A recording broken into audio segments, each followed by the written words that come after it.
Alam mo ba kung sino si Pepe? Si Jose Rizal. Dr. Jose Rizal. Ah, si si Jose Rizal po yung nickname po niya. Kilala niyo po ba si Pepe? Hindi. Sino nga ba si Pepe?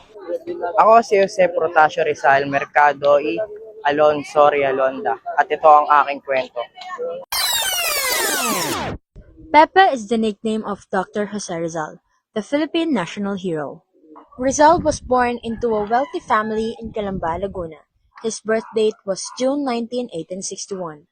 Rizal's mother, Teodora Alonso, was a highly educated and cultured woman who instilled in Rizal a love for learning and the arts. Rizal's father, Francisco Rizal, was a successful farmer and businessman who supported his son's educational pursuits and encouraged his intellectual growth. Jose Rizal studies in the Philippines and abroad. In the Philippines, Rizal attended two schools, the Ateneo de Manila and the University of Santo Tomas.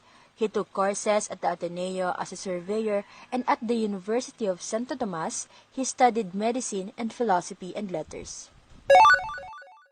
Bakit kaya si Dr. Jose Rizal ang ating pambansang bayani? Kinikilala rin siyang hero dahil sa kanyang angking galing pagdating sa pagsusulat. Siguro tawag dito, yung sa paggagawa niya ng mga sulat tungkol sa mga pinagagawa ng mga mga Espanyol sa mga sa mga mamayang Pilipino dati. Kasi ang dami niya natulong para sa bansa natin. Katulad ng mga niya, yung mga artworks niya, yung mga sinulat niyang story katulad ng mga El Fili and Noli. Nagbigay yun ng parang hope para sa mga Pilipino and doon natin nalaman yung history ng Pilipinas. He has made a lot of contributions to the Philippine society. First, as a writer, discussing Noli Me Tangere and El Filibusterismo, their impact on exposing the abuses of Spanish colonizers. Second, as a doctor, mentioning his medical work, particularly his expertise as an ophthalmologist. Third, as a nationalist, highlighting his peaceful advocacy for reforms and his vision for an educated and united Filipino nation. Plus, emphasizing his non-violent methods in fighting for freedom and showing how his ideas and writings inspired the Philippine Revolution. Do you know that he has an exceptional intellect, mastering multiple languages and excelling in literature, medicine, and arts? Totoo ba na babaero si Jose Rizal? Oo, siguro. Daming asawa. Bakit po? Daming asawa. Pilipino. Daming girlfriend. Pilipino tayo eh. Para sa akin, oo. Bakit po? Kasi yun yung parang kada niya, tawag dito yung naglalakbay siya. Meron talaga siya makikilala na isang babaeng yung parang nalilink sa kanya. Ganun. Jose Rizal was known to be a womanizer because he was linked to a lot of women during his lifetime.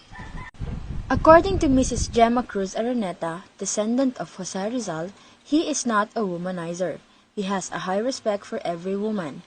Many women were attracted to Rizal because of his intelligence and talents. Here are some women of Rizal in his lifetime. Segunda Katigbak is a girl from a wealthy clan in Lipa. She was just 14 years old when she met Pepe, who was then 16 years old. In present times, we can consider that what happened to Rizal and Segunda was just a mutual understanding. Leonor Rivera, his sweetheart for 11 years, played the greatest influence in keeping him from falling in love with other women during his struggle. She was Rizal's inspiration for the character in his books Noli Me Tangere and El Filibusterismo.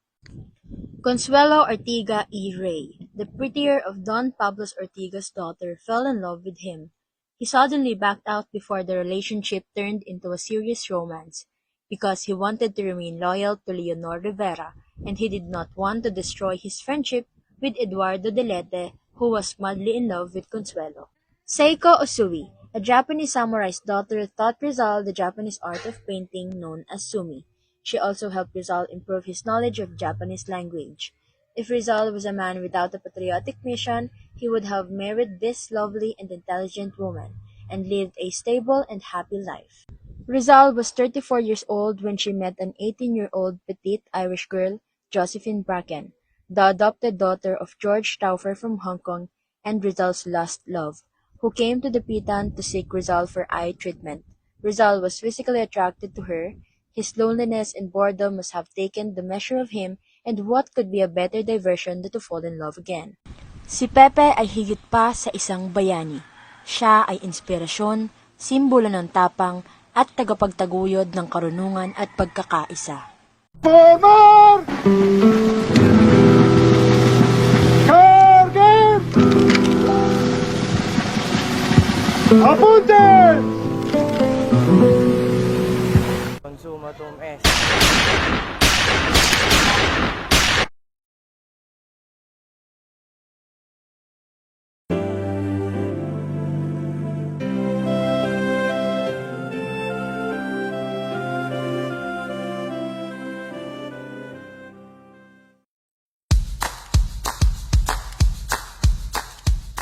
So, bakit po sa tingin nyo si Jose Rizal ang nasa piso?